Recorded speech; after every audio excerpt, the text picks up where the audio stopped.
इंतहाई मुअज़्ज़ज़ व मोहतरम सामईन, अरबाब अहले सुन्नत, अदब खुर्दगान निगाह मोहब्बत। कुरान मजीद बुरहान रशीद से सूरह यूनुस की 2 आयात तय्यबात बय्यिनात आपके सामने तलावत की गई हैं। गुज़श्ता जुम्मातुल मुबारक में अल्लाह रब्बुल इज़्ज़त के जो वली हैं उनका मर्तबा और मकाम क्या है, उनकी शान क्या है, इस हवाले से आपके सामने इब्तदाई गुफ्तगू की गई। आज बऔनिही ताला बहम्दिही ताला बतौफीकिही ताला अल्लाह रब्बुल इज़्ज़त के वलियों में से एक वली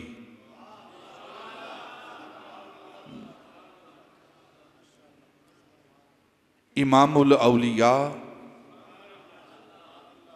सय्यदुल अस्फिया ज़ुब्दतुल अतकिया हुज्जतुल्लाह फिल अर्दीन आयतुल्लाह फिल अर्दीन इमामुस सालिकीन दलीलुस सालिकीन हज़रत उस्मान बिन अली हजवेरी अल मारूफ दाता गंज बख्श रज़ी अल्लाह ताला अन्हो आपके हवाले से इंशाअल्लाह आज हम गुफ्तगू करेंगे।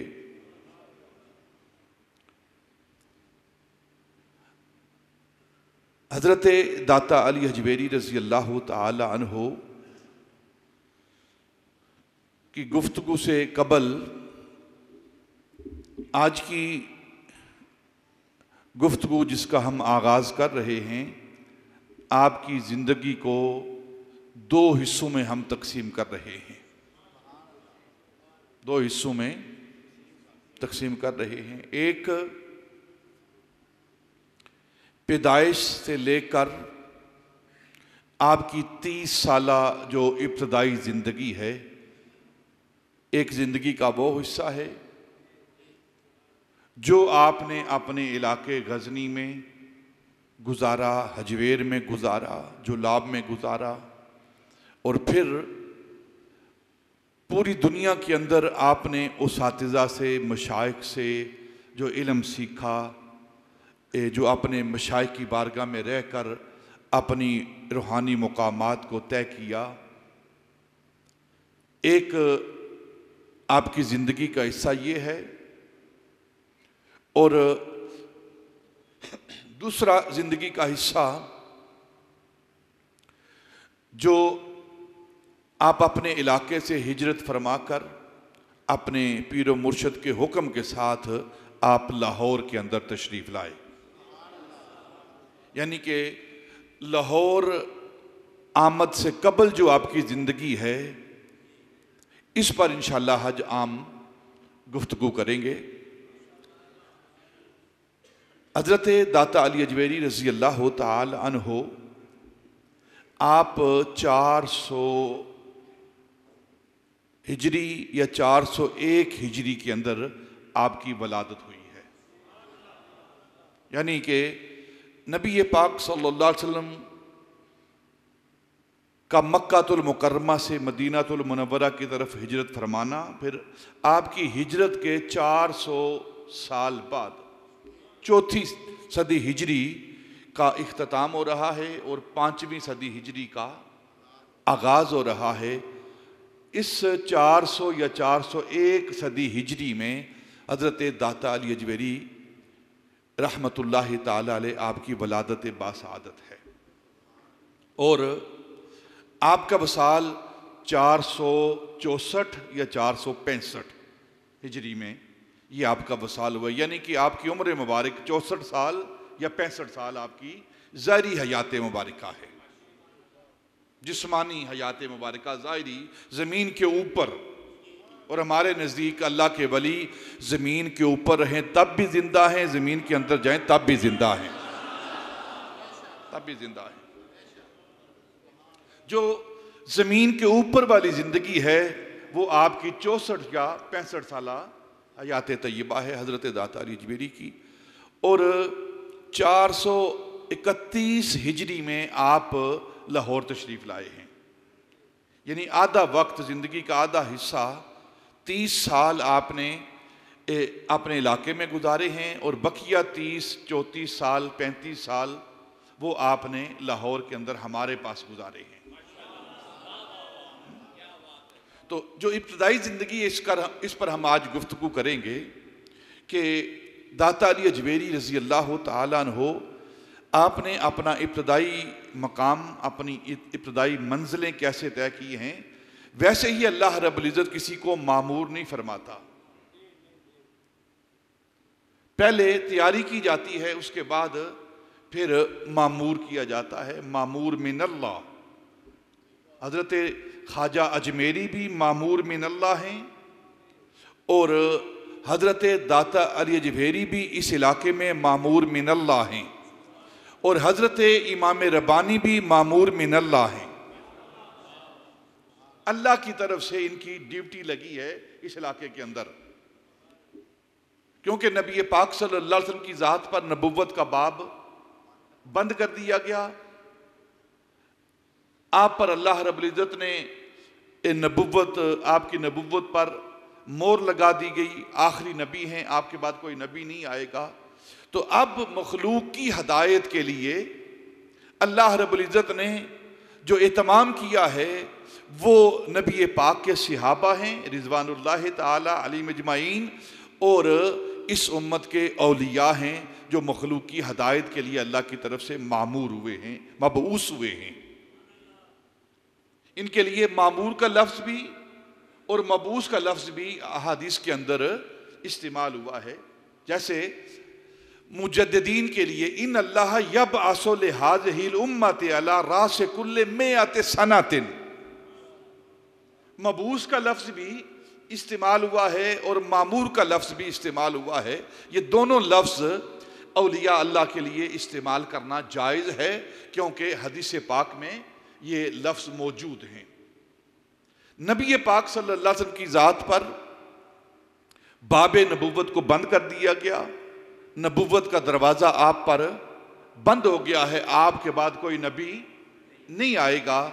आपके बाद लोगों की हदायत के लिए, लोगों की रहनुमाई के लिए, अल्लाह रब्बुल इज़्ज़त की तरफ ले जाने के लिए अल्लाह रब्बुल इज़्ज़त ने जिनकी ड्यूटी लगाई है उन्हें औलिया कहा जाता है।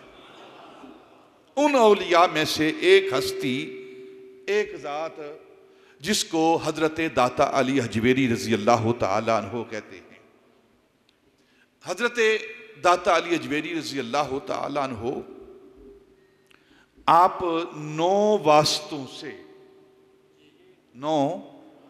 वास्तों से आपका सिलसिलाए नसब, यानी खूनी जो सिलसिला है, जो जिस्मानी रिश्ता है आपका, 9 वास्तों से हज़रत इमाम हसन रज़ी अल्लाह ताला अन्हु तक पहुँचता है। आप हज़रत इमाम हसन बिन अली सैयदना इमाम हुसैन के बड़े भाई,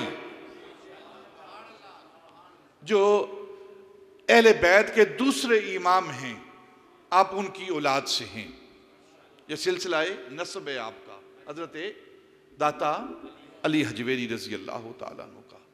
और सिलसिलाए तरीक़त 9 वास्तों ही से हज़रत अली उल मुर्तज़ा तक पहुँचता है, हज़रत इमाम हसन बसरी के ज़रिए। आप मसलकन हनफी हैं, मसलकन हनफी हैं, यानी कि हज़रत इमाम अबू हनीफा के मुक़ल्लिद हैं। हज़रत इमाम अबू हनीफा के मुक़ल्लिद हैं, आप तकलीद करने वाले हैं हज़रत दाता अली अजमेरी रज़ी अल्लाह ताला अन्हु। और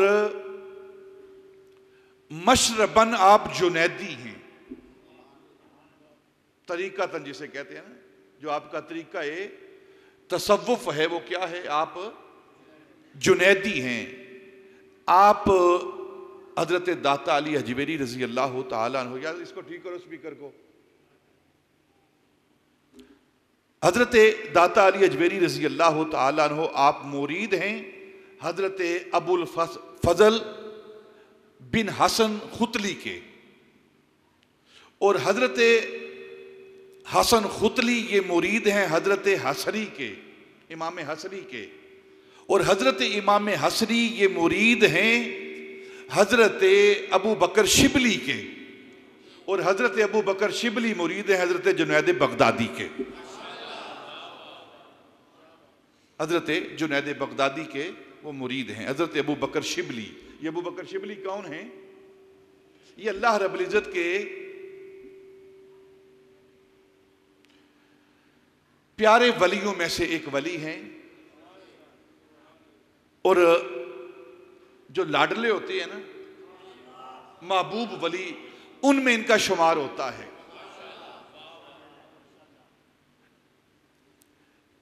एक दिन अल्लाह रब्बुल इज्जत ने इल्हाम किया हजरत अबू बकर शिबली के लिए, अबू बकर शिबली के लिए कि तू लोगों के सामने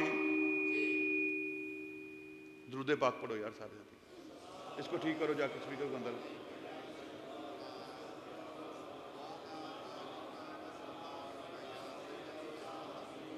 ये काम पहले आके किया करें।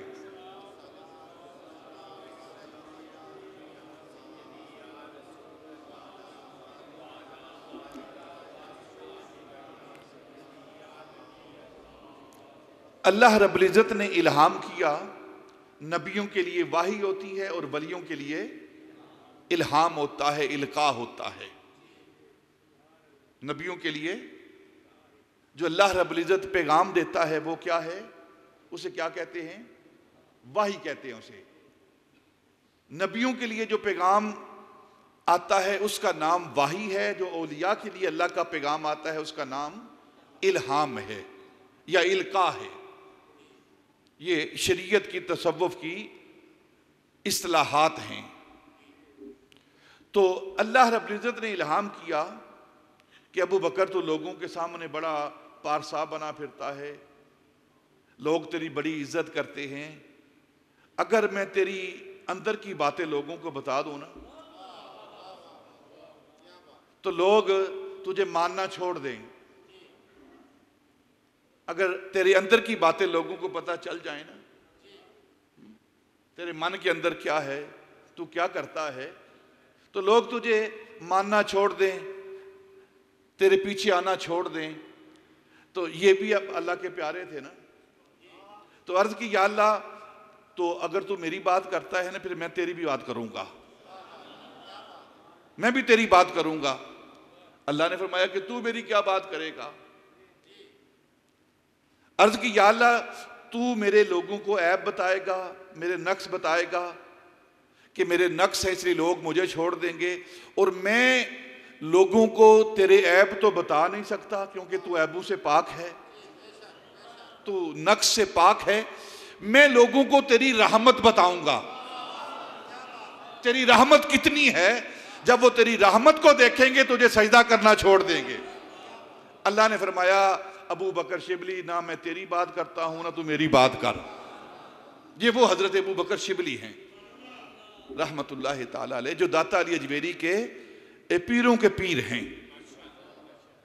9 वास्तों से हजरत दाता अली अजमेरी रजी अल्लाह ताला अन्हो आपका सिलसिला तरीक़त हजरत अली उल मुर्तज़ा तक पहुंचता है। आप जिस दौर में पैदा हुए हैं, ये दौर सुल्तान महमूद गजनवी का दौर था। सियासी जो हुकूमत थी उस वक़्त, जो बादशाह थी, जो निज़ाम था, वो सुल्तान महमूद गजनवी का दौर था। आपने महमूद व अयाज के किस्से सुने हैं। वो किस किस्म का बादशाह था, किस किस्म का ये सुल्तान था। 6 बार उसने पहले हिंदुस्तान पर हमला किया, सोमनाथ के जो हमले हैं, आप किताबों के अंदर उसको पढ़ते हैं। इस दौर में सोमनाथ के हमलों को, महमूद गजनवी की बातों को, दाता अली अजमेरी की बातों को, शाह वलीउल्लाह की बातों को, औलिया की बातों को निकाल के अंग्रेज़ों के डाइजेस्ट जो हैं उनकी बातें जो है वो अपने निसाब में शामिल की जा रही हैं। अपनी तारीख को मस्क किया जा रहा है। ये हमारे स्कूलों के अंदर ये हो रहा है। अल्लाह हमारे निसाब बनाने वालों को तौफीक अता फरमाए। 6 बार महमूद गजनवी ने सोमनाथ पर हमला किया और 6 बार उसे शिकस्त हुई। वो हार गया, वापस चला गया। जब 7वीं बार हमला करने का उसने इरादा किया तो 7वीं बार हमला करने से कबल अपने उस इलाके खुरासान के से बाहर निकलने से कबल उसने हजरत अबुल हसन खरकानी उनके पास जाने का इरादा किया। ये अबुल हसन खरकानी कौन हैं? सिलसिला आलिया नक्शबंदिया के ये इमाम हैं। हजरत बायजीद बुस्तामी रजी अल्लाह ताला अन्हु के साथ इन्हें निस्बत ओवैसियत है, उनके मुरीद हैं ओवैसी तरीके के मुताबिक। ओवैसी तरीके के मुताबिक अब क्योंकि यहाँ साथी हमारे तरीकत के साथी बैठे हुए हैं, हजरत बायजीद बुस्तामी और हजरत अबुल हसन खरकानी का दौर आपस में, इनकी मुलाकात आपस में होती नहीं है, सनों का फ़र्क है। तो इसलिए सिलसिला आलिया नक्शबंदिया पर यह एतराज़ किया जाता है कि इसके अंदर इनकिता है, यह सिलसिला मुनकते है, इत्तिसाल नहीं है, क्योंकि इनके दौर के अंदर फ़र्क है। हजरत बायजीद बुस्तामी के बाद सिलसिला आलिया का अगर शजरा पढ़ते हैं ना आप, तो उनके बाद हजरत अबुल हसन खरकानी का नाम आता है और इनकी आपस में मुलाकात नहीं है। इसलिए इस सिलसिले के अंदर इनकिता बयान किया जाता है और इस इनकिता को दूर किसी ने किया है तो वो आपका ये मरकज है, जिसने बाकी जो 3 बुजुर्ग हैं इन दोनों के तीनों के दरमियान उनका जिक्र भी किया है, उनका जिक्र भी करके इस इनकिता को दूर किया है। जितने भी आप इस सिलसिला आलिया नक्शबंदिया के तज़किरे पढ़ेंगे आप, उन सब के अंदर ये इनकिता मौजूद है, लेकिन इस इनकिता को ख़त्म किया गया है और उस किताब का नाम है तज़किरा-ए मशाइख़ आलो महार शरीफ। और इस किताब को लिखने वाले कलमी तौर पर जो हमारे पास मौजूद है वो क़िबला आलम के हाथों की लिखी हुई ये किताब है। और इस किताब को लिखाने वाले हज़रत ख्वाजा सूफ़ी मोहम्मद अली रहमतुल्लाह ताला अलैह, जो क़िबला आलम के पीर मुर्शिद हैं, उन्होंने ये किताब लिखवाई है और हज़रत साहब ने अपने हाथों से ये किताब लिखी है। और आपके हाथों की लिखी हुई पूरी किताब वो जिस तरह एक कातब लिखता है उससे भी बेहतरीन लिखाई है आपकी, वो हमारे पास हमारे लाइब्रेरी में मौजूद है। हज़रत अबुल हसन खरकानी का दौर है और 6 बार उसने हमला किया और 7वीं बार जब हमला करने का इरादा कर रहा था तो उसने कहा चलो अबुल हसन खरकानी की बारगाह से दुआ लेते हुए जाते हैं हम। तो उसने इरादा किया कि मैं अबुल हसन खरकानी की बारगाह में जाता हूं। तो जाने से पहले एक वक्त आया, उसका जो प्यारा खलीफा था सुल्तान महमूद गजनवी का प्यारा उसका गुलाम था, वो था अय्याज, जिसके बारे में इकबाल ने कहा था एक ही सफ में खड़े हो गए महमूद अय्याज, ना कोई बंदा रहा ना कोई बंदा नवाज। इतनी उसके साथ मोहब्बत करता था सुल्तान महमूद गजनवी। और एक दिन उसने कहा सुल्तान महमूद गजनवी ने कि अय्याज एक वक्त आएगा कि तेरा लिबास मैं पहनूंगा और मेरा लिबास तू पहनेगा, तेरा लिबास मैं पहनूंगा और मेरा लिबास तू पहनेगा, यानी कि बादशाहों वाला लिबास मैं तुझे पहनाऊंगा और गुलामों वाला लिबास मैं खुद पहनूंगा। एक वक्त आएगा और ये वक्त आया उस वक्त जब हजरत अबुल हसन खरकानी की बारगाह में सुल्तान महमूद गजनवी हाजिरी के लिए आया तो दरबान आगे खड़ा था। आपके दरबार के बाहर, हजरत अबुल हसन खरकानी के दरबार के बाहर, आपके आस्थाने के बाहर, आपके हुजरे के बाहर एक दरबान खड़ा था।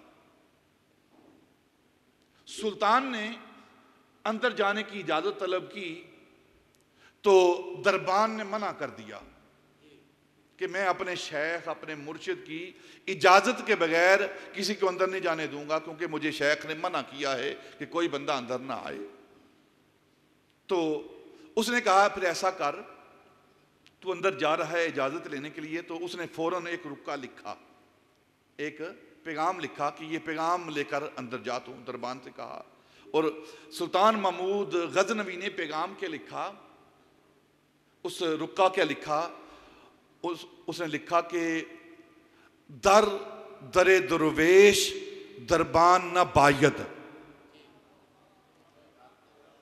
दर दरे दरवेश दरबान न बायद, के दरवेशों के दरवाजे पर दरबान नहीं होते। ये जो दुनिया के बादशाह होते हैं ना, उनके दरवाजों पर पहरेदार होते हैं, चौकीदार होते हैं उनकी हिफाजत के लिए। जो अल्लाह के वली होते हैं, अल्लाह के दरवेश होते हैं, उनके दरवाजों पर दरबान नहीं होते, चौकीदार नहीं होते। दर दरे दरवेश दरबान न बायद। जब ये रुका हजरत अबुल हसन खरकानी को दिया गया ना, तो आपने उसी रुके के पीछे लिखा बायद ता सगे दुनिया न आयद, बायद ता सगे दुनिया न आयद। हाँ हाँ, दरवेशों के दरवाजों पर दरबान होते हैं, इसलिए होते हैं ताकि दुनिया का कोई कुत्ता अंदर ना आए। ये शान है अल्लाह के वलियों की। अब जब उसने ये पैगाम पढ़ा ना, तो अब उसने कहा कि अयाज आ जा। अब वो लिबास तब्दील करने की जो मैंने कहा था ना, कि एक दिन आएगा तू मेरा लिबास पहनेगा, मैं तेरा लिबास पहनूंगा, अब वो वक्त आ गया है, क्योंकि पैगाम सुन चुका था ना। तो अब सुल्तान ने गुलाम का लिबास पहना और गुलाम ने सुल्तान का लिबास पहना, और 6 या 7 औरतों को उसने अपने जो हिफाजी दस्ता होता है उसका लिबास पहनाया, औरतों को मर्दों वाला लिबास पहनाकर। तो इजाज़त तलब की, आपने इजाज़त दे दी कि उसे भेजो, मिल ले। तो हज़रत अबुल हसन खरकानी की बारगाह में जब ये सारा काफिला अंदर दाखिल हुआ ना, तो आपने अपनी नजरें ज़मीन पर रखी हुई हैं, ऊपर नहीं उठाई, और आप को सलाम किया गया, सलाम का जवाब दिया। तो आप सलाम का जवाब देकर उस जो दरबान के गुलाम के लिबास में है ना, उसकी तरफ नहीं देख रहे, जो सुल्तान के लिबास में गुलाम है उसकी तरफ देख रहे हैं। तो आप, सुल्तान ने कहा कि आप बादशाह से बात करें, सुल्तान से बात करें जो लिबास पहन के खड़ा है, हकीकत में वो अयाज था ना। तो आपने फरमाया सबसे पहले ये जो नाजिन्स है ना, इसको मेरी मजलिस से निकाल, जो नामहरम लोग हैं इन्हें मेरी मजलिस से निकाल, फिर मैं तुझसे बात करूंगा। यानी ये भी पहचान रहे थे कि मिर्दाना लिबास में जो औरतें हैं ये नामहरम हैं, और अल्लाह का वली, अल्लाह का दोस्त नामहरम की तरफ अपनी नजरें नहीं उठाता। उनको निकाला गया, और फिर आपने फरमाया कि जो तेरा लिबास है तू पहन, ताकि मैं तेरे साथ बात करूं। तो फिर आपने सुल्तान से बात की, पूछा कि तू किस लिए आया है। ये वो दौर है सुल्तान महमूद गजनवी का जिस दौर में दाता अली अजमेरी पैदा हो रहे हैं। पूछा क्यों आया है, अर्ज की हजूर दुआ के लिए हाजिर हुआ हूं, अपने मुकद्दर को संवारने के लिए हाजिर हुआ हूं। तो आपने अल्लाह रब्बुल इज्जत की बारगाह में दुआ की, या अल्लाह इस जो महमूद गजनवी है ना, इसकी आकबत महमूद कर दे, इसकी आकबत महमूद, वैसे तो महमूद है ये, लेकिन इसकी आकबत भी महमूद कर दे, और हर इस पर आने वाली बला को रद्द कर दे। ये दुआ दी। तो उसने कहा हुजूर मैं आपके पास हाजिर हुआ हूँ, दुआ आपने दे दी है, तो तबर्रक के तौर पर आप मुझे कोई चीज़ अता कर दीजिए। तो आपने अपना जुब्बा उसे दे दिया, जुब्बा दे दिया, ये जुब्बा ले लो, अपने साथ ले जाओ। जब वो जुब्बा लेकर दुआ लेकर चल दिया ना, तो अब हमले की तैयारी कर रहा है, इधर हिंदुस्तान के अंदर आया और 7वां हमला है ये महमूद गजनवी का सोमनाथ पर, 7वां हमला है हिंदुस्तान पर, और हारने के करीब आ चुका है, उसको शिकस्त होने लगी है। जब उसने महसूस किया ना कि अब 7वां हमला भी मैं हार जाऊंगा, शिकस्त होने वाली है, तो रात के वक्त वो अल्लाह की बारगाह में हाजिर हुआ, तहज्जुद की नमाज अदा की। अदा करने के बाद वो जुब्बा जो हजरत अबुल हसन खरकानी का जुब्बा था ना, उसे अपने सामने रखा और अल्लाह की बारगाह में दुआ की, या अल्लाह इस जुब्बे के सदके में तेरे एक नेक वली का ये जुब्बा है, उसके जिस्म के साथ लगा हुआ है, इसके सदके में मुझे हिंदुस्तान पर फतह अता फरमा। रात को दुआ की, सुबह जंग का नक्शा बदल गया, पांसा पलट गया और महमूद को फतह हासिल हो गई। जब फतह हासिल हुई, रात का वक्त आया ना, तो ख्वाब में क्या देखता है कि हजरत अबुल हसन खरकानी मिलते हैं। आप फरमाते हैं, ए महमूद गजनवी सुल्तान, तूने मेरे जुब्बे की लाज नहीं रखी। हजूर मैंने आपके जुब्बे के वसीले से दुआ की है, अल्लाह ने दुआ कबूल की है, मुझे फतह अता की है, ये बड़ी मेरे लिए फतह है, बड़ी कामयाबी है, कामरानी है मेरे लिए।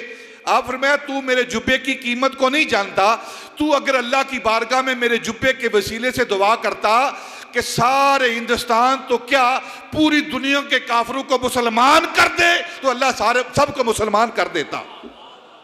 ये वो दौर है जिस दौर में हजरत दाता अली अजमेरी आप पैदा हो रहे हैं। 400 और 401 हिजरी और 421 में महमूद गजनवी का वसाल हुआ है, और 431 महमूद गजनवी का बेटा मसूद वो बरे सगीर पाक व हिंद के अंदर, हिंदुस्तान के अंदर बाकी हिंदुस्तान को फतह करने के लिए आता है। और दाता अली अजमेरी इस दौर में 431 के अंदर लाहौर के अंदर आप तशरीफ लाते हैं, जब आपकी उम्र 30 साल या 31 साल की आपकी उम्र है। ये वो दौर है जब आप तशरीफ लाते हैं। इससे कबल की जो हयात है, मैं उस पर आज गुफ्तगू करना चाहता हूं। आप पैदा हुए, पैदा कहाँ हुए? अगर आप तारीख की किताबों का मुताला करें, आप अपने नाम के साथ कशफुल माजूब पढ़े ना, तो अपने नाम के साथ हुजवेरी और जुलाबी ये लिखते हैं। ये दो शहर हैं गजनवी के, हजवेर और जुलाब, दो शहर हैं ये। आपकी वालिदा हुजवेर के रहने वाली और आपके वालिद जुलाब के रहने वाले, जुलाब के रहने वाले। जुलाब का जो लफ्ज़ है, ये गुलाब से इसको जुलाब के हवाले किया गया है, क्योंकि ये वो इलाका है जिस इलाके में लोग अक्सर गुलाब को उगाते, जो फूल है गुलाब का, और फिर उससे पानी को, अरक को कशीद करते और लोगों के लिए उस अरक का कारोबार करते, इसलिए उस इलाके को जुलाब का, गुलाब का नाम दिया गया है। इसकी वजह तस्मिया ये है। तो आपके वालिद जुलाब के रहने वाले और वालदा हुजवेर के रहने वाली, और इस वजह से आपको वालिदैन की निस्बत से हुजवेरी और जुलाबी कहा जाता है। ये हजरत दाता अली अजमेरी। आप तालीम हासिल करते हैं, इल्म हासिल करते हैं, और इल्म किस किस के पास जाकर हासिल करते हैं। ये 30 साल जो दौर है ना आपका, जो 30 साल आपका इब्तदाई दौर है, इसके अंदर मावराह नहर, फरगाना, और फिर उज़्बेकिस्तान का इलाका, मावराह नहर का इलाका, शाम का इलाका, इराक का इलाका, बगदाद का इलाका, ये सारे इलाके, और फिर शाम के अंदर और बुस्ताम के अंदर हजरत बायजीद बुस्तामी के दरबार में हाजिरी देते हैं, हजरत बलाल हबशी के रोज़ा पाक पर आप हाजिरी देते हैं।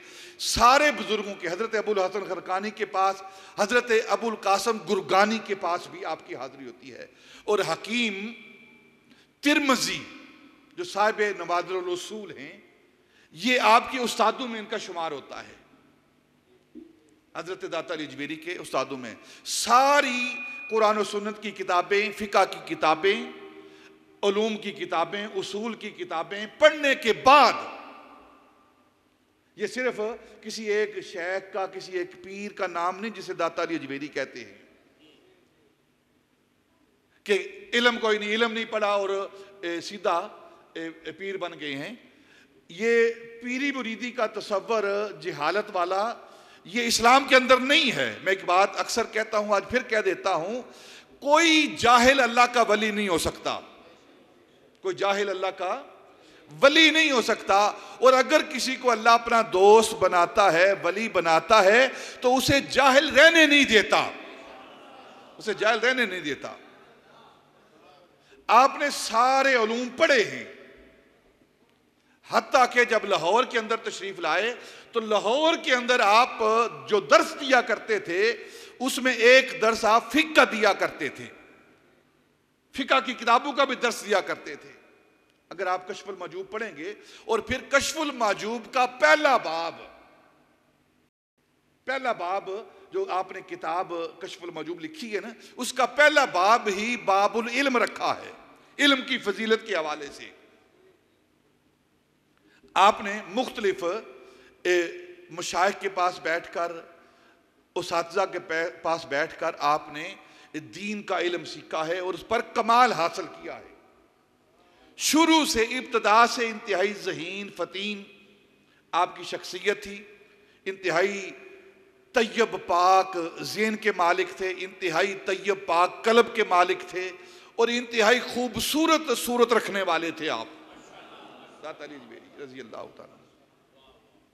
हजरत अबुल कासम की ज़ियारत भी आपने की है और हजरत इमाम अबुल कासम कुशैरी जो साहिब रिसाला कुशैरिया हवाज़नी, हजरत दाता अली अजमेरी उनके भी शागिर्द हैं और 12 मकाम हैं कश्फुल माजूब के अंदर, जिसके अंदर आपने अपने उस्ताद का नाम लिया है और अपनी निस्बत उनकी तरफ की है, हजरत अबुल कासम कुशैरी की तरफ। ये साहिब रिसाला कुशैरिया, ये तसव्वुफ का एक रिसाला है, किताब है जो हजरत इमाम अबुल कासम कुशैरी ने लिखी है और हजरत दाता अली अजमेरी उनके शागिर्दों में से हैं। और ये कौन है हजरत इमाम कुशैरी? इनकी मुलाकात हजरत दाता अली अजमेरी से हुई तो हजरत दाता अली अजमेरी ने पूछा कि आप इस तसव्वुफ की तरफ, तरीक़त की तरफ कैसे आए हैं, इस तरफ आने का सबब क्या है? फरमाने लगे हम तो अज़ल से ही इस राह पर हैं और हमारे इस ज़ौक़ को, हमारे इस नजरिए को, हमारी इस सोच को और भी जिस चीज़ ने पुख्ता किया है वो क्या है? वो हमारी दिल से इस दुनिया की मोहब्बत को निकाल दिया गया है। आप फरमाते हैं कि हजरत अबुल कासम कुशैरी कहने लगे कि मैं अपने घर के अंदर बैठा हुआ था तो घर के अंदर कुछ पत्थरों की ज़रूरत पड़ी, हमें घर के अंदर पत्थरों की ज़रूरत पड़ी। तो आप फरमाते हैं कि अबुल कासम कुशैरी ने मुझे कहा कि मैं पत्थर लेने के लिए सरखस की नहर पर गया। ये जो गीटे होते हैं ना, इन पत्थरों को हासिल करने के लिए नहर के अंदर गया ताकि मैं वो पत्थर हासिल करूं। तो आप फरमाते हैं कि मैं जिस पत्थर को उठाता ना नहर से, सरखस, जिस इलाके के हजरत इमाम मोहम्मद सरखसी हैं, साहिब अल मबसूत जो फ़िक़्ह हनफ़ी की बहुत बड़ी किताब है, ये उस इलाके सरखस का इलाका है और ये वो किताब है हजरत इमाम मोहम्मद सरखसी की। हजरत इमाम मोहम्मद सरखसी ने एक कुएं के अंदर बैठकर 30 जिल्दों के अंदर बगैर किसी लाइब्रेरी के ये किताब लिखवाई है। ये वो लोग हैं, इल्म का, हाफजे का क्या आलम है उनका। और फ़िक़्ह हनफ़ी की ये जो दलील की किताबें होती हैं ना, उन किताबों में इसका शुमार किया जाता है। अल मबसूत का फ़िक़्ह हनफ़ी की किताब है जिसके अंदर फ़िक़्ह हनफ़ी की तायीद में दलाइल दिए गए हैं। सरखस की नहर पर आप फरमाते मैं जब गया, इमाम कुशैरी कहते हैं, तो मैं जिस पत्थर को उठाता ना वो पत्थर मोती बन जाता, गोहर बन जाता, हीरा बन जाता। फरमाते मैं फेंक देता, दूसरे को उठाता तो वो भी गोहर बन जाता, मैं फेंक देता। हत्ता कि जिस पत्थर को मैं हाथ लगाता ना वो हीरा बन जाता। तो मैंने सारे पत्थर फेंक के वापस आ गया कि क्योंकि मुझे पत्थर चाहिए, हीरा नहीं चाहिए था। फरमाते इसके बाद मैं दुनिया से और भी दूर हुआ और अल्लाह के और भी करीब हुआ। ये वो हजरत इमाम अबुल कासम कुशैरी हैं जो दाता अली अजमेरी के उस्ताद हैं। और फिर हजरत इमाम अबुल कासम गुरगानी, ये कौन है? हजरत इमाम अबुल कासम गुरगानी ये सिलसिला आलिया नक्शबंदिया के बहुत बड़े शेख हैं, इमाम हैं।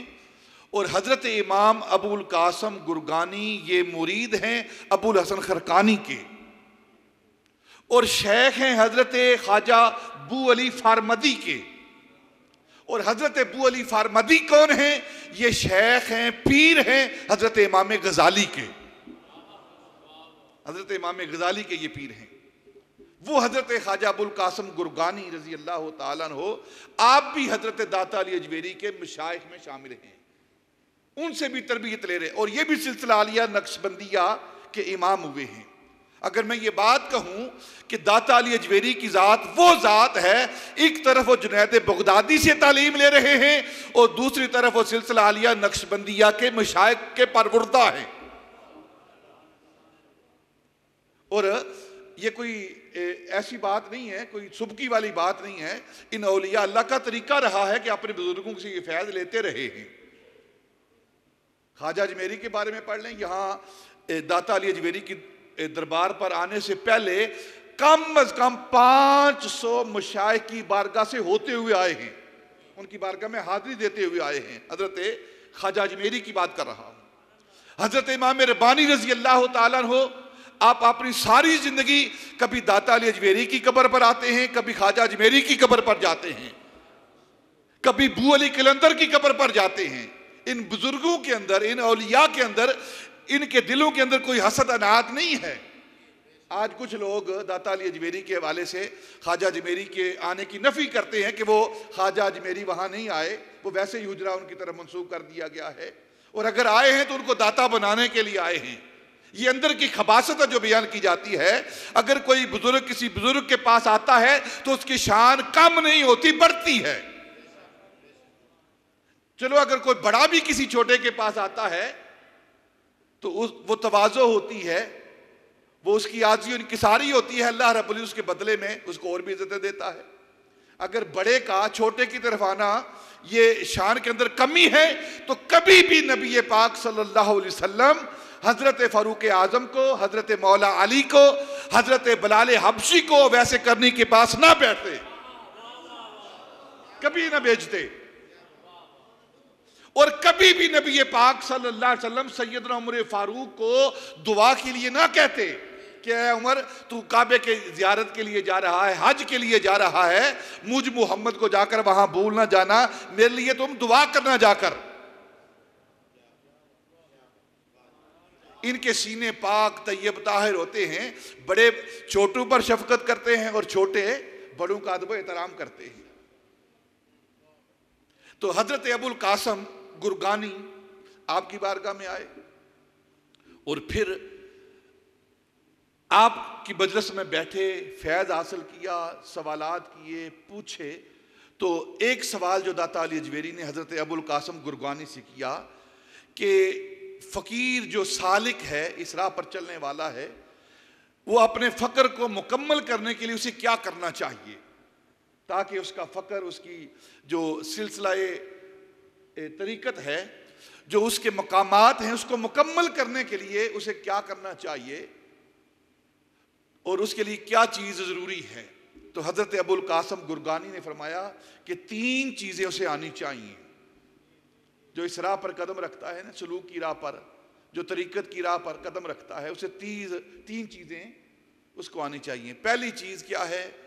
पहली चीज़ अपने चीथड़े पर जो उसका लिबास फटता है ना, उस पर उसे पैबंद लगाना आता हो, पैबंद लगाना आता हो। और हजरत मौला अली रज़ी अल्लाह ताला अन्हु आप सारे वलियों के इमाम हैं।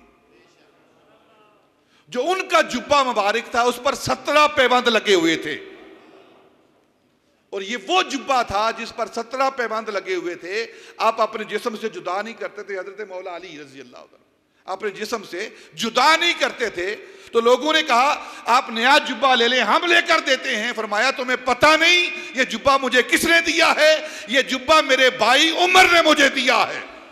उमर फारूक रजी अल्लाह तआला ने ये जुब्बा मुझे दिया है, और मैं नहीं चाहता कि मेरे भाई उमर का दिया हुआ जुब्बा मैं अपने जिस्म से जुदा कर दूं, मैं उस पर पैबंद लगाता हूं। तो पहला जो काम उसे आना चाहिए वो क्या होना चाहिए? उसे अपने चीथड़ों पर पैबंद लगाना आना चाहिए। वो पैबंद लगाना जानता हो। अब सिर्फ बात पैबंद लगाने की कपड़े की है, लेकिन असल में पैबंद और है कोई चीज।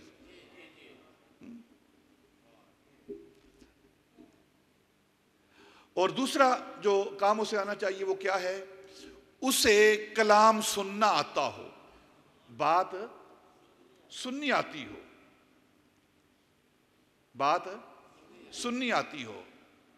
बात तो सारे सुनते हैं ना, यहां से सुनते हैं, यहां से निकाल देते हैं, फिर दिमाग के ऊपर से गुजर जाती है।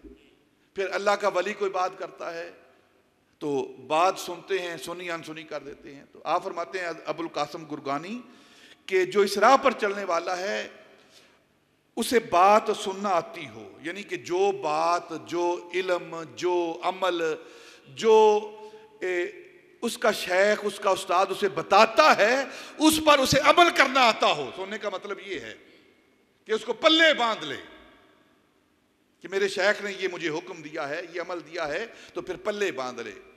और तीसरी बात, तीसरा जो उस सालक के लिए जरूरी है वो क्या है? उसे जमीन पर कदम रखना आता हो।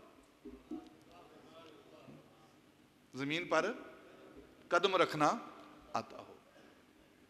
ये हजरत अबुल कासिम ने हजरत दाता अली अजवेरी को 3 चीजें बताई, 3 सबक दिए। अब उन पर अमल कैसे किया जा रहा है, एक बात उनमें से कर देता हूं। हजरत दाता अली अजवेरी लाहौर के अंदर अपनी मस्जिद के अंदर बैठे हुए हैं। एक शख्स मस्जिद के अंदर दाखिल हुआ, मस्जिद के अंदर दाखिल हुआ, आप बैठे हुए हैं बिल्कुल दरवाजे के सामने। तो उसने मस्जिद के अंदर दाखिल होते हुए अपना उल्टा कदम, तरीका क्या है मस्जिद के अंदर दाखिल होने का? कि सीधा कदम जो है वो, दायां कदम जो है वो मस्जिद के अंदर पहले रखा जाए। ये मस्जिद के अंदर दाखिल होने का अदब है, मस्जिद का अदब है ये।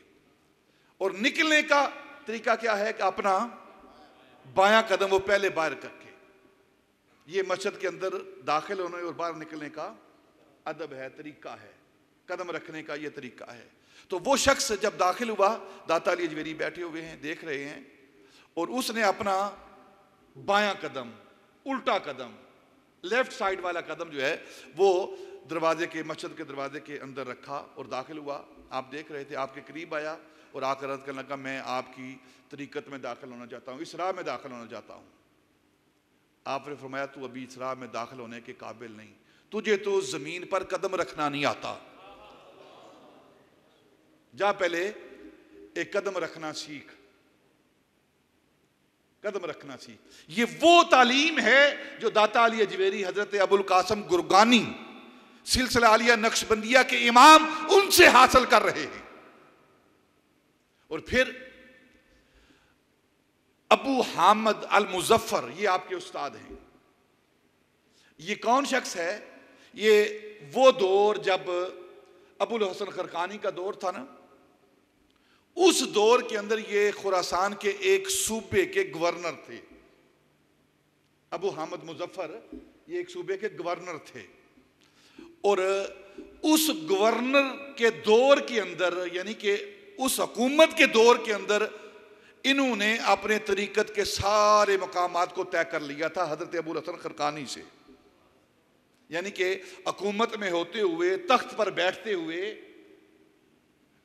गवर्नर की सीट पर बैठे हुए, उन्होंने अपने सारे मकामात सलूक के तय कर लिए थे। जिस तरह औरंगजेब आलमगीर ने तय किए थे, जिस तरह शाहजहां ने तय किए थे। औरंगजेब आलमगीर वो अपने वक्त का मुजद्दिद था। शाहजहां वो शख्स था जिसने अपने सारे लताइफ हजरत ख्वाजा मासूम से तय कर लिए थे, जिसने हजरत इमाम रबानी के बेटे से। ये वो लोग हैं जो तख्त पर भी बैठे होते हैं, लेकिन इनकी हालत क्या होती है कि हाथ कार वाल तो दिल यार वाल, दिल यार वाल।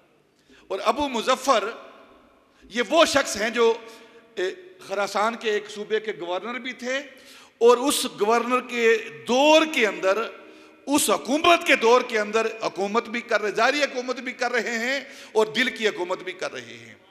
और हजरत अबू सईद, जिनकी कहने पर हजरत दाता अली अजवेरी ने ये किताब कश्फुल माजूब लिखी है ना, वो कहते हैं कि क्या मुकाम है इसका, हम तो नमाजें पढ़ते रहे हैं, अज़कार करते रहे हैं, उसके बाद हम तरीक़त की मंजिलों को हासिल कर चुके हैं, और ये तख्त पर बैठकर इसने सारी मंजिलें तय कर ली हैं। उस एक तरफ गवर्नर है, एक तरफ अलामा है, और एक तरफ कामिल सूफी और सालिक है। जब इस तरह के बादशाह, इस तरह के हुक्मरान मुल्क की हुकूमत करेंगे तो फिर मुल्क का बेड़ा पार हो जाएगा। और जिस मुल्क के अंदर मंदिर बनना शुरू हो जाए, बुत परस्ती को हवा देनी शुरू हो जाए, जिस हुकूमत के, जिस हुकूमत के अंदर, जिन हुक्मरानों के दौर के अंदर सहाबा रिजवानुल्लाह ताला अली मजमाइन पर बकवासात किए जाएं, ऐसी हुकूमतें तरक्की नहीं करती, ऐसी हुकूमतें फला नहीं पाती जहां नेक लोगों को, मुकद्दसात को निशाना बनाया जाए। उस वक्त हुकूमतें तरक्की नहीं करती और वो नजात की तरफ वो हुकूमतें नहीं जाती, वो तबाही की तरफ जाती हैं। अबू मुजफ्फर इल्मी ज़ौक़ क्या है कि एक मरतबा बैठा हुआ है, गवर्नर है, और हल्का लगा हुआ है इल्म का, और आपकी मजलिस में फना और बका की बातें हो रही हैं। ये वो दौर है जब दाता अली अजवेरी अभी छोटी उम्र है, आपकी यंग एज है, लाहौर आने से कबल ये आपका दौर है। मजलिस लगी हुई है, तो आप सफ़र करके उसकी मजलिस में आए, बैठे, गर्मी का मौसम था, थकावट थी, सफ़र का मामला था, तो आपस में वो फना और बका की मसले पर बात कर रहे थे कि फना पहले है, ये बका पहले है, फना कब होती है, बका कब मिलती है, किस हवाले से बका मिलती है, बका का मकाम क्या है, ये सारी बातें हो रही हैं उसके दरबार के अंदर। तो उस गवर्नर ने, अबू मुजफ्फर ने आपसे कहा कि आप भी कोई बात करो। फरमाया मैं थका हुआ आया हूँ, तबीयत इस मसले के लिए हाजिर नहीं है, इस वक्त मैं कवाली सुनना चाहता हूँ। किसने कहा? बोलो न यार, दाता अली अजवेरी ने। अभी ताज़ा खून है, जवानी है ना, तो मैं कवाली सुनना चाहता हूं, तबीयत इस तरफ माइल नहीं है। तो बादशाह ने कहा कोई बात नहीं है, कवाल बुलाए और कवाली शुरू हुई, कवाली ख़त्म हुई। पूछा हाँ क्या बात है? तो मैं कहा बहुत लुत्फ़ आया है, तबीयत खुश हो गई है, तबीयत हाजिर हो गई है, और थकावट सारी सफ़र की उतर गई है कवाली सुनने के बाद। मैं अच्छा तू चंद दिन यहाँ तू रह। जब हजरत दाता अली चंद दिन उनके पास रहे ना, तो हर आने वाला दिन जो है उन्हें इस मंजिल से दूर लेकर जा रहा था। जो कवाली का लुत्फ था ना, वो लुत्फ उनका ज़ायल हो रहा था और कवाली से वो दूर हो रहे थे। और अबू मुजफ्फर ने कहा अबुल हसन अली, एक वक्त आएगा कव्वे की काय काय और ये कवाली तेरे लिए बराबर हो जाएगा। कव्वे की काय काय, जो कव्वा काय काय करता है ना, उसकी काय काय की आवाज और इस कवाली की आवाज तेरे लिए बराबर हो जाएगी। तुझे कोई ऐसा मामला नहीं होगा, जिस तरह कव्वे की आवाज इंसान को खुश नहीं करती ना, इसी तरह तुझे कवाली भी खुश नहीं करेगी। और ये जो कवाली है उस वक्त तक इसके अंदर इंसान मगर रहता है जब तक साहिब मुशाहिदा ना हो, और जब साहिब मुशाहिदा हो जाता है उसके बाद इस मंजिल से इंसान निकल जाता है। और आप दाता अली अजवेरी रज़ी अल्लाह ताला की कश्फुल माजूब जो है, इसके अंदर बाबुस समा मौजूद है कि आपकी इब्तदाई हालत क्या है और फिर आखिर में आप किस तरफ गए हैं और समा के बारे में आपने क्या कहा है और कौन सी शराइत लगाई हैं समा सुनने वालों के लिए। और बुजुर्गों ने जो शर्त लगाई है समा सुनने वालों के लिए, ये जो हम कवाली सुनते हैं, समा सुनते हैं ना, इनके लिए जो शर्त लगाई है बुजुर्गों ने वो ये लगाई है कि वो बंदा कवाली सुन सकता है अगर वो अपने कपड़े को, अपने रुमाल को जमीन पर ऐसे हिलाए ना तो उसकी हवा आसमानों तक पहुंचे। वो कवाली सुनने के अहल है और लायक है। और फिर ये दाता अली अजमेरी कौन है? जवानी की उम्र है।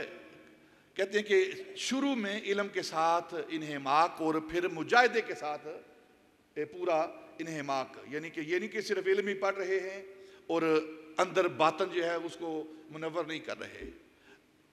शाबेदारी भी है और सुबह पढ़ाई भी है। ये वो दौर है हजरत ख्वाजा याकूब चरखी रहमतुल्लाह ताला अलैह, जो सिलसिला आलिया नक्शबंदिया के बुजुर्ग हैं, शेख हैं। उन्होंने एक रसाला लिखा है, रसाला अब्दालिया में हजरत दाता अली अजमेरी का जो इल्मी मकाम है, जो यहाँ लाहौर आने से कबल जो आपका मर्तबा और मकाम है ना, कि आप किस अंदाज में इल्म हासिल कर रहे हैं और कितनी मेहनतें और मुशक्कतें की हैं आपने। करामतें वैसे नहीं आ जाती इंसान के लिए। हम एक दिन नमाज पढ़ के एक दिन रातों को जाग के ना तो फिर आसमान की तरफ देखते हैं कि करामतें हमारी तरफ आ जाएं। और बुजुर्गों ने फरमाया है कि ये औलिया अल्लाह जो होते हैं, जो बुजुर्ग होते हैं, ये करामतें अपनी इस तरह छुपाते हैं जिस तरह हैज वाली औरत, नफास वाली औरत अपने हैज और नफास के कपड़ों को छुपाती है।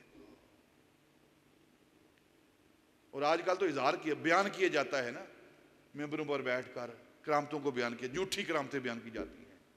हमारे पीर साहब की ये करामत है, ये करामत है, सब झूठी करामतें बयान की जाती हैं। करामत का वजूद है, करामत का इनकार करना दीन का इनकार है, कुरान का इनकार है, सुन्नत का इनकार है। मौजज़ा हो, कुदरत हो, करामत हो, ये दीन का हिस्सा है। लेकिन औलिया अल्लाह बुजुर्गान दीन अपनी करामतों का इजहार नहीं करते। वो ये कहते हैं कि करामत से एक ऊपर दर्जा है, वो इस्तिकामत का है, वो इस्तिकामत का दर्जा है, इससे भी ऊपर वाला दर्जा है। तो दाता अली अजमेरी रज़ी अल्लाह अन्हु किस अंदाज में इल्म हासिल कर रहे हैं, किस अंदाज में मुजाहिदा और मुशक्कत कर रहे हैं, इस अंदाज में मुशाहिदा और मुशक्कत कर रहे हैं कि रात को भी जागते हैं, अल्लाह की बारगाह में खड़े होते हैं और दिन को इल्म हासिल करते हैं। और ये वो वक्त है, हजरत ख्वाजा याकूब चरखी रहमतुल्लाह ताला अलैह फरमाते हैं रसाला अब्दालिया के अंदर कि एक वक्त आया, सुल्तान महमूद गजनवी का ही दौर है, हिंदुस्तान से एक जोगी, एक फलसफी, इस्तिदराज रखने वाला वो शख्स उस इलाके में गया और बादशाह से कहने लगा कि जो हमारा नजरिया है ना, हम बुत परस्ती करते हैं, जो हमारा नजरिया है ये दुरुस्त है, इस्लाम का कोई नजरिया नहीं है। अगर कोई मुझसे बात करना चाहे तो आप अपने उलमा से कहो कि वो मुझसे बात करे। तो बादशाह ने, सुल्तान महमूद गजनवी ने अपने इलाके के सारे उलमा को बुलाया, फलसफियों को बुलाया, जो अक्लमंद बाशऊर लोग थे उनको दावत दी, आओ एक बंदा दावा कर रहा है अपने मज़हब की हकानियत का, तो आप अपने मज़हब की, अपने दीन इस्लाम की हकानियत उसके सामने बयान करो। तो अब वो तेज़ तरार बात करने वाला, चुरचुरी ज़बान रखने वाला, तेज़ ज़बान रखने वाला था ना, तो वो बातों बातों के अंदर इन सब को उनकी बातों का जवाब दे देता और करीब था कि वो इन सब पर हावी हो जाता। और ये उलमा खामोश हो गए, जवाब ना दे पाए। तो हजरत दाता अली अजमेरी, तारीख कहती है कि आपकी उम्र उस वक्त 11 या 12 साल थी। 11-12 साल की उम्र थी आपकी। आप भी उस मजलिस में शरीक थे, आप बैठे हुए थे। तो जब उलमा चुप कर गए ना, उसकी बातों का जवाब ना दे पाए, तो आप आगे बढ़े और आपने कहा कि मैं तुझसे बात करने के लिए तैयार हूं। उसने कहा कि तेरे बड़े बड़े मुझे जवाब नहीं दे पाए, तू छोटा बच्चा, अपने आप को देख, और फिर तू कहता है मुझे इल्म भी आता है, मैं इल्म के साथ बात करूंगा, और फिर तेरे बारे में लोग कहते हैं कि ये बातन का इल्म भी रखता है, तसर्रुफात भी इसके पास हैं। चाहे तेरे साथ इल्म की क्या बात करनी है, तेरे साथ और बात करता हूं। इल्म तो तेरे बड़े जवाब नहीं दे पाए, तेरे साथ बात करता हूं। उसने आंखें बंद की, हाथ बुलंद किया उस शख्स ने, और ऐसे करके ना तो बताया कि बता मेरी मुट्ठी में क्या है। हजरत दाता अली अजमेरी से कहने लगा, बता मेरी मुट्ठी में क्या है। आपने फरमाया कि तू मुझसे पूछ रहा है तेरी मुट्ठी में क्या है, तो सुन मेरी परवाज़ है। हिंदुस्तान के फलां इलाके के अंदर खेत हैं, खेतों के अंदर मिर्चें उगी हुई हैं और वहाँ की औरतें मिर्चें कूट रही हैं, और जो साबित मिर्च है ना वो तू वहाँ से उठा के लाया है और तेरे हाथ के अंदर वो मिर्च है। वो मिर्च तेरे हाथ में है, खोल अपना हाथ खोल। उसके माथे पर पसीना आया, ये क्या मामला हुआ है। मैं तो इसे बच्चा समझ रहा था और ये क्या मामला कर रहा है। माथे पे पसीना है, उसने हाथ खोला तो सब मजलिस वालों ने देखा कि उसके हाथ के अंदर वो मिर्च है। हजरत तारीख कहती है, हजरत ख्वाजा याकूब चरखी कहते हैं, उस वक़्त दाता अली अजमेरी ने एक ऊपर जुब्बा पहना हुआ था, अपने कमीज़ के ऊपर एक और जुब्बा पहना हुआ था, तो आपके हाथ उस जुब्बे के अंदर थे ऐसे। तो आपने अपने जुब्बे के अंदर से हाथ निकाला और कहा, फरमाया बता मेरी मुट्ठी के अंदर क्या है, बता मेरी मुट्ठी के अंदर क्या है। वो बतेरे तरले मारने लगा, बतेरा अपना प्रवास करने लगा, लेकिन ये कोई समझ नहीं है, खामोश, माथे पे पसीना आ रहा है, बार बार पसीना आ रहा है कि अब मैं क्या जवाब दूं। बड़ों से तो मैं जीत गया हूं, लेकिन ये बच्चा मुझे हरा रहा है। परेशान हो गया, कोई समझ नहीं आ रही। फरमाया तुझे समझ कैसे आ सकती है, तेरी परवाज सिर्फ नीचे नीचे है, ये मेरे हाथ में फूल है जो बागे अदन से लेकर आया हूं, मैं बागे अदन से लेकर आया हूं। ये वो दाता अली अजमेरी हैं। यहां आने से पहले उनका ये मकाम है, और जब यहां आए हैं तो फिर दाता अली अजमेरी दाता क्यों ना बने। वो दाता अली अजमेरी रजी अल्लाह तआला अन्हु, जिसके बारे में इकबाल ने कहा था, सैयद हजवेर मखदूम उमम, सैयद हजवेर मखदूम उमम, मरकदे ऊ पीरे संजर रा हरम,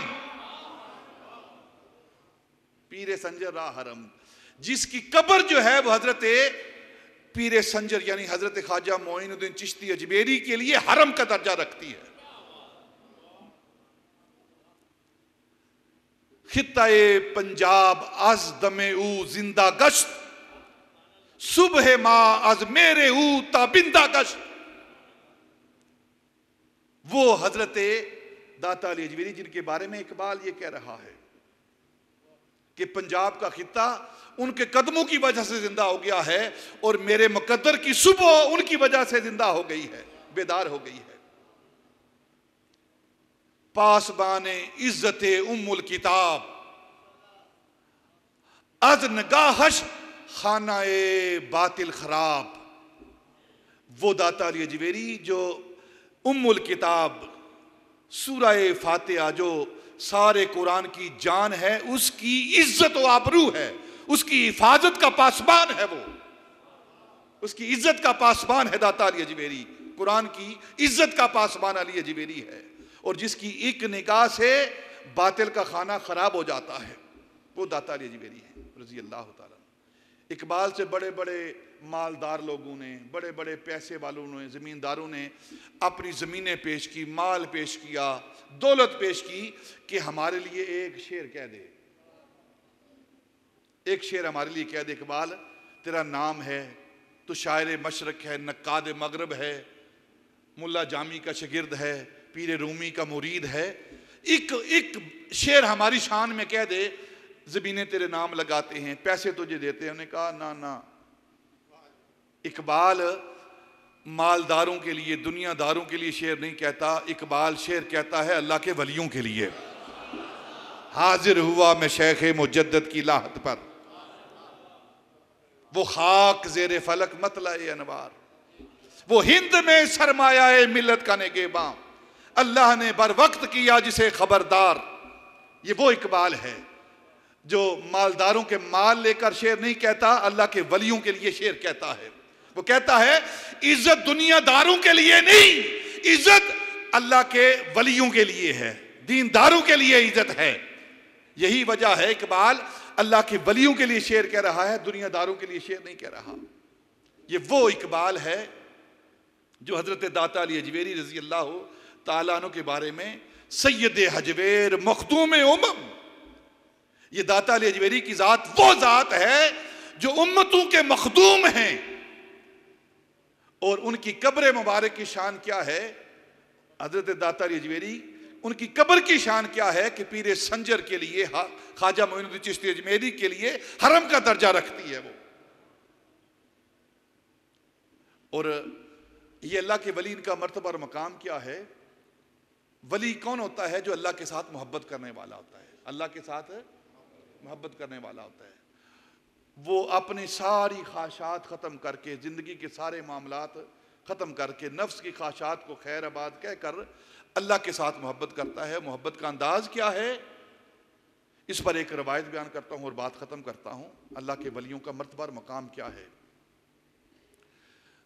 रवायात में आता है कि हशर के मैदान के अंदर जब सारे जमा होंगे ना, तो अल्लाह रब्बुल इज़्ज़त जो बुत परस्त है ना, बुत परस्त, बुतों की पूजा करने वाले, उनको बुलाएगा। इन बुत परस्तों को लेकर आओ। अब इनसे पूछते हैं, सवाल करते हैं, ये बुत परस्ती क्यों करते रहे हैं, बुतों की पूजा क्यों करते रहे हैं, इन्हें मेरे पास लेकर आओ। फरिश्ते लेकर आएंगे बुत परस्तों को। तो अल्लाह पूछेगा तुम बुत परस्ती क्यों करते रहे, बुतों को क्यों पूजते रहे हो, इन पत्थरों को अपना माबूद क्यों जानते रहे हो? तो वो अर्ज करेंगे या अल्लाह हम इनसे मोहब्बत करते थे, इन बुतों के साथ, इसलिए इनकी इबादत करते थे। अल्लाह फरमाएगा तुम इनसे मोहब्बत करते हो? कहने लगे हाँ, इसलिए हम इनकी पूजा करते रहे क्योंकि हम इनके साथ मोहब्बत करते हैं। अल्लाह फरमाता है कि मोहब्बत का तकाजा ये है कि मुहिब अपने महबूब के साथ रहे, मुहिब अपने महबूब के साथ रहे। तो अल्लाह फरिश्तों को हुक्म देगा कि इन सारे बुतों को उठाकर जहन्नम के अंदर फेंक दो, उस आग के अंदर फेंक दो। फरिश्ते उन सारे बुतों को उठाकर जहन्नम के अंदर फेंकते हैं। तो अल्लाह फरमाएगा मोहब्बत का तकादा यह है कि जहां महबूब क्या है वहां मुहिब भी जाएं। वो अर्ज करेंगे या अल्लाह हमारी तौबा, वो महबूब जहां जाना है चला जाए, हम तौबा करते हैं, हम इन्हें अपना महबूब नहीं जानते, हम इनसे मोहब्बत नहीं करते। फरमाया तुम्हारी कैसी मोहब्बत है? आज इम्तिहान का वक्त आया, तुम छोड़ रहे हो अपने महबूब को, तुम्हें पता ही नहीं मोहब्बत क्या है। अल्लाह फरमाता है तुम्हें पता ही नहीं मोहब्बत क्या है। अगर तुम मोहब्बत वाले देखना चाहते हो तो आओ मैं तुझे दिखाता हूं। तो हदीस पाक में आता है ऐन मुतहाबून फिया, अल्लाह रब्बुल इज्जत उस वक्त निदा देंगे अल्लाह के साथ मोहब्बत करने वाले कहां हैं, आ जाओ अल्लाह के साथ। ऐन मुतहाबून फिया, मेरे साथ मोहब्बत करने वाले कहां हैं, आओ। तो फिर जब ये आवाज आएगी तो उस मैदान हशर के मजमे के अंदर से दाता अली अजमेरी निकलेंगे, ख्वाजा अजमेरी निकलेंगे, बाजुद्दीन बुस्तामी निकलेंगे, बहाउद्दीन ज़करिया मुल्तानी निकलेंगे, गौसे पाक निकलेंगे, मुजद्दिद अल-फसानी निकलेंगे, अल्लाह के वली निकलेंगे, अल्लाह के साथ मोहब्बत करने वाले निकलेंगे। या अल्लाह हम तेरे साथ मोहब्बत करने वाले हैं। अल्लाह उन लोगों से, उन बुत परस्तों से कहेगा ये मेरे मोहब्बत करने वाले हैं, अब देखो ये मोहब्बत करने वाले कैसे हैं। अल्लाह फरमाएगा तुम मुझसे मोहब्बत करते हो? या अल्लाह क्यों नहीं, तुझसे मोहब्बत करते हैं। अल्लाह फरमाएगा अच्छा ऐसे करो, वो देखो जहन्नम है, जाओ जाकर जहन्नम के अंदर छलांग लगाओ।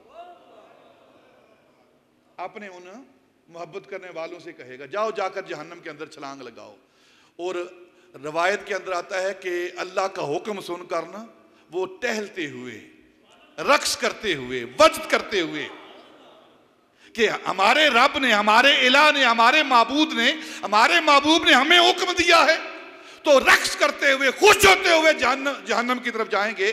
जब करीब पहुंचेंगे ना तो अल्लाह फरमाएगा मैंने तो इनका इम्तिहान लेना था और इनको दिखाना था कि मोहब्बत वाले कौन होते हैं।